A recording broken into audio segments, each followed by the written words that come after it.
কখনো ভেবেছো কেন তুমি যাকে সবচেয়ে বেশি গুরুত্ব দাও সেই মানুষটাই তোমাকে ঠিক ততটাই অবহেলা করতে শুরু করে? সত্যিটা হলো, তুমি হয়তো তাকে ভালোবাসতে গিয়ে অজান্তেই নিজের আত্মসম্মান আর নিজের পরিচয়টা পুরোপুরি বিসর্জন দিয়ে ফেলেছো। যখন তুমি কারো মেসেজের জন্য অস্থির হয়ে থাকো, তখন তুমি তাকে বোঝাও যে তোমার জীবন তার উপর নির্ভরশীল। মানুষ সেই জিনিসের কদর খুব কম করে যা সহজেই পাওয়া যায়, আর তোমার এই অতিরিক্ত সহজলভ্যতা তোমাকে সস্তা করেছে। কেলভিন ন্যাথন বলেন, ওভার গিভিং আসলে ভালোবাসা নয়, বরং এটা হারানোর ভয়, যা আকর্ষণকে মুহূর্তের মধ্যে মেরে ফেলে। তুমি তাকে হারানোর ভয়ে যত বেশি আঁকড়ে ধরছো, সে ঠিক ততটাই দূরে সরে যাওয়ার জন্য মনে মনে ছটফট করছে। কখনো কি খেয়াল করেছো, যখন তুমি তাকে ছাড়া এক মুহূর্ত থাকতে পারতে না, আজ সে তোমাকে ইগনোর করছে? কারণ তুমি তার কাছে এখন আর কোনো চ্যালেঞ্জ নও, বরং তুমি একটা প্রেডিক্টেবল অভ্যাসে পরিণত হয়ে গেছো। এই নিডি এনার্জি বা প্রয়োজনীয়তা মানুষকে আনট্রাকটিভ করে তোলে, কারণ দয়া দিয়ে কখনো সত্যিকারের গভীর সম্মান পাওয়া যায় না। এখন সময় এসেছে এই খেলাটা পুরোপুরি উল্টে দেওয়ার, আর নিজের হারিয়ে যাওয়া সেই রাজকীয় কনফিডেন্স আবার ফিরে পাওয়ার। প্রথম পদক্ষেপ হলো তোমার ভেতরের সব উৎকণ্ঠা আর ভয়কে কবর দেওয়া এবং নিজের অনুভূতির নিয়ন্ত্রণ নিজের হাতে নেওয়া। সে মেসেজ দেয়নি, তাতে কি হয়েছে? বারবার ফোন চেক করা বন্ধ করো, কারণ তোমার মূল্য কারো রিপ্লাইয়ে সীমাবদ্ধ নয়। সাইলেন্স বা নীরবতা কোনো দুর্বলতা নয়, বরং এটা উপস্থিতিকে আরও গভীর করে তোলার এক অত্যন্ত শক্তিশালী স্টোইক হাতিয়ার। যখন কেউ তোমার থেকে দূরত্ব তৈরি করে, তখন তুমিও চুপচাপ তার জীবন থেকে পুরোপুরি কিছুদিনের জন্য অদৃশ্য হয়ে যাও। তোমার এই নীরবতা সামনের মানুষটিকে নিজের ভুল আর নিজের শূন্যতা অনুভব করার জন্য একটা বড় সুযোগ করে দেবে। যখন তুমি হঠাৎ করে হারিয়ে যাবে, তখন তার মনে হাজারটা প্রশ্নের ঝড় উঠবে। তুমি এখন কোথায় আর কি করছো?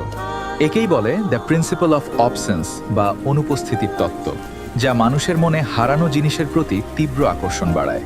তুমি কি এখনো তার অ্যাটেনশনের ভিক্ষা চাইবে, নাকি নিজেকে একজন মূল্যবান পুরস্কার হিসাবে গড়ে তুলতে আজই প্রস্তুত হবে? নিজের ভেতরের অস্ত্র গড়ে তোলো, অর্থাৎ নিজের শরীর, মন এবং ক্যারিয়ারকে এক অনন্য উচ্চতায় নিয়ে যাওয়ার শপথ নাও। যখন তুমি নিজেকে নিয়ে ব্যস্ত থাকবে, তখন তোমার এনার্জি বদলে যাবে এবং পৃথিবী তোমাকে নতুন চোখে দেখতে শুরু করবে।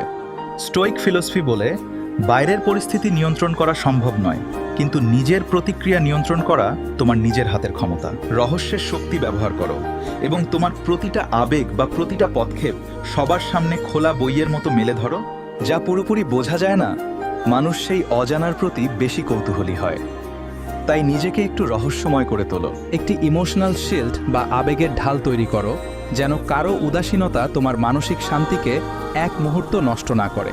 তুমি ঠিক করবে কে তোমার মেজাজ আর তোমার সুখ নির্ধারণ করবে। কারো অবহেলা যেন তোমাকে কক্ষচ্যুত করতে না পারে। কিছু না বলে খেলা ঘুরিয়ে দাও, কারণ শব্দের চেয়ে নীরব কাজ অনেক সময় হাজার গুণ বেশি শক্তিশালী বার্তা দেয়। যখন সে দেখবে তুমি তার দূরত্বে ভেঙে পড়নি, তখন সে নিজেই তার নিজের কাজের জন্য লজ্জিত হতে শুরু করবে। রিজেকশন বা প্রত্যাখ্যান কোনো শেষ নয়, বরং এটা নিজেকে আবার নতুন করে খুঁজে পাওয়ার এক অসাধারণ মহাজাগতিক উপহার। তোমাকে রিজেক্ট করা হয়েছে কারণ হয়তো তুমি ভুল জায়গায় নিজের দামি শক্তি আর ভালোবাসা অপচয় করতে ব্যস্ত ছিলে। এখন সেই রিজেকশনকে জ্বালানি বানিয়ে নিজের স্বপ্নের পথে দৌড়াও, যেন একদিন সে নিজেই তোমাকে হারানোর আক্ষেপ করে। মনে রাখবে, আকর্ষণ চেষ্টা করে তৈরি হয় না, বরং এটা তোমার ব্যক্তিত্ব আর স্বনির্ভর উপস্থিতির এক স্বাভাবিক প্রতিফলন। যখন তুমি নিজের মধ্যে পূর্ণ হবে, তখন তুমি একটা ম্যাগনেট হয়ে যাবে, আর মানুষ আপনাতেই তোমার দিকে ফিরে আসবে। তুমি কি সত্যিই তার অভাব বোধ করছো, নাকি তোমার আহত অহংকার তোমাকে বারবার তার পেছনে ছুটতে বাধ্য করছে?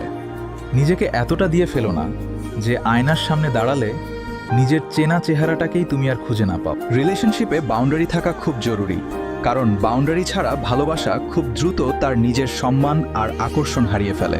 যাকে তুমি ক্রমাগত চেস করছো, তার চোখে তোমার দাম সস্তা হয়ে গেছে, কারণ মানুষ দুষ্প্রাপ্য জিনিসেরই কদর করে।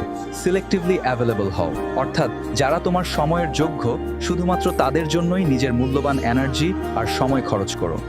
যেদিন তুমি নিজের গুরুত্ব অন্যের কাছে খোঁজা বন্ধ করবে, সেদিনই মানুষ তোমাকে আর অবহেলা করার সাহস পাবে না। তোমার কণ্ঠস্বর স্পষ্ট করো এবং আত্মবিশ্বাসের সাথে কথা বলো, কারণ দুর্বল মানুষকে এই স্বার্থপর পৃথিবী খুব সহজে ইগনোর করে। তুমি একজন পুরস্কার, এবং যে তোমাকে হারানোর ভয় পায় না তার জন্য এক মুহূর্ত সময় নষ্ট করা বোকামি। ডিস্টেন্স ক্রিয়েটস ক্ল্যারিটি, অর্থাৎ একটু দূরত্ব তোমাকে এবং তাকে দুজনেই এই সম্পর্কের আসল সত্যিটা পরিষ্কারভাবে দেখতে সাহায্য করবে। ভালোবাসা দুজন দুর্বল মানুষের আশ্রয় নয়, বরং এটা গড়ে ওঠে দুজন সম্পূর্ণ আর মানসিকভাবে শক্তিশালী মানুষের সুস্থ মিলনে।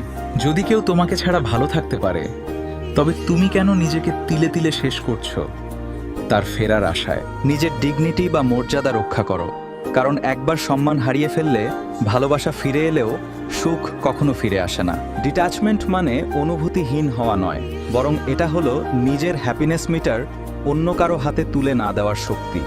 আজ থেকেই নিজেকে বেছে নাও এবং নিজের শান্তির জন্য এমন সব মানুষ থেকে দূরত্ব তৈরি করো যারা তোমাকে বোঝে না। যখন তুমি নিজের পথে শান্তভাবে হাঁটবে, যাদের তোমার সাথে চলার কথা তারা নিজেরাই এসে তোমার হাতটা শক্ত করে ধরবে। জীবন অনেক ছোট, তাই কোনো ভুল মানুষের মনোযোগের জন্য নিজের আত্মসম্মানকে এভাবে সস্তা হতে দিও না। তুমি অপ্রতিরোধ্য, তুমি সাহসী, আর তুমি নিজেই নিজের জীবনের মালিক। এই বিশ্বাসটা আজ তোমার মনের গভীরে গেঁথে নাও। নিজেকে সম্মান করতে শেখো, কারণ এই পৃথিবীতে তুমি ছাড়া তোমার হয়ে লড়াই করার আর কোনো দ্বিতীয় মানুষ থাকবে না।